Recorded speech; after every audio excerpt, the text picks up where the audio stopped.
जी sir, आपके पास यहाँ पर ये दिया हुआ है कि एक आपके पास सॉलिड स्फीयर है जिसको कि हम लोगों ने आगे की तरफ स्पीड दिया हुआ है v नॉट और क्लॉकवाइज सेंस में एंगुलर स्पीड दिया हुआ है omega not equal to 5 v not by are.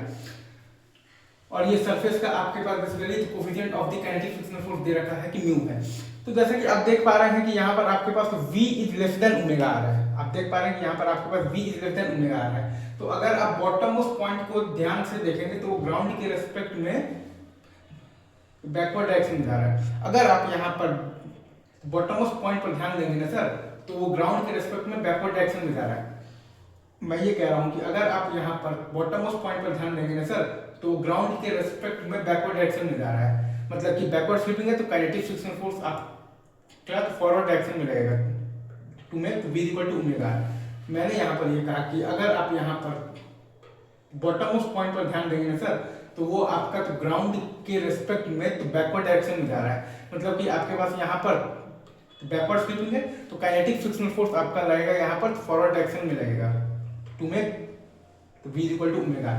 ये आई थिंक आपको कॉन्सेप्ट समझ में आ गया होगा। तो अब चूंकि आप देख रहे हैं कि काइनेटिक फ्रिक्शनल फोर्स जो है वो आपका बेसिकली ये पॉइंट P से पास कर रहा है। ये काइनेटिक फ्रिक्शन फोर्स जो है वो आपका पॉइंट आप देखिएगा तो P से पास कर रहा है। मतलब कि काइनेटिक फ्रिक्शन फोर्स का टॉर्क आप देखिएगा तो पॉइंट P के अबाउट 0 है। मतलब कि हम लोग अगर आप ध्यान दीजिएगा तो पॉइंट P के अबाउट हम लोग बेसिकली एंगुलर मोमेंटम कंजर्वेशन लगा सकते हैं। आप देखिएगा तो काइनेटिक फ्रिक्शन फोर्स का टॉर्क आप देखिएगा तो पॉइंट P के मतलब कि अबाउट 0 है। मतलब कि हम लोग पॉइंट P के अबाउट एंगुलर मोमेंटम कंजर्वेशन लगा सकते हैं। तो वही काम हमने यहाँ पर किया है। तो m into v naught into R और प्लस आया है 2/5 mr स्क्वायर इंटू आया है बेसिकली हमारे पास 5 v नॉट बाई आर और बराबर आया है 7/5 into m into v of the pure rolling into R. तो यहाँ से हमारे पास v of the pure rolling का वैल्यू आ गया है 15 v नॉट बाई 7 और ओमेगा प्योर रोलिंग का वैल्यू आ गया है 15 v नॉट बाई 7 आर। या फिर आप चाहें तो इसको आप और भी मतलब भी निकाल सकते हैं। लाइक मैंने जैसे आपसे यहाँ पर ये कहा था कि अगर आप यहाँ पर बॉटम मोस्ट पॉइंट पर ध्यान देंगे तो वो ग्राउंड के रेस्पेक्ट में बैकवर्ड डायरेक्शन में मूव कर रहा है। मतलब कि आपके पास बैकवर्ड स्वीपिंग है तो काइनेटिक फ्रिक्शनल फोर्स आपका लग रहा है फॉरवर्ड डायरेक्शन में लग रहा है to make v equal to omega.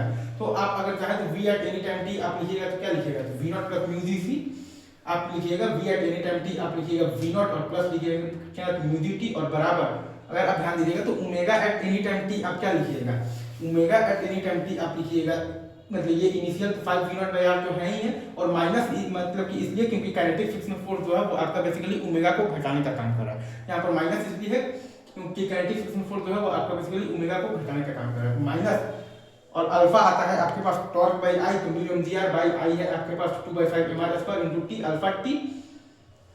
ये हो गया है आपके पास basically omega at any time t और इनटू r।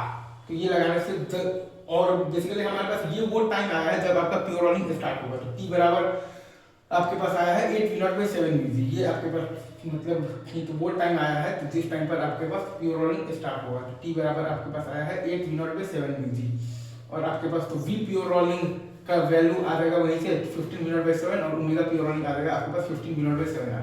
अब अगर आपसे कोई बोल दे कि आप बताइए कि work done by the kinetic frictional force का वैल्यू क्या होगा तो आप लगा दीजिएगा वर्क एनर्जी थी तो आपके पास आ जाएगा 7/10 इनटू m इनटू तो v of the pure rolling का होल स्क्वायर मतलब कि आ जाएगा आपके पास 225/49 into v not square minus initial kinetic energy है आपके पास half m v not square plus half i है आपके पास 2/5 mr square into omega not square है आपके पास 5 v नॉट बाई r का होल स्क्वायर। ठीक है, या फिर आप चाहें तो इसको आप ऐसे भी लिख सकते हैं।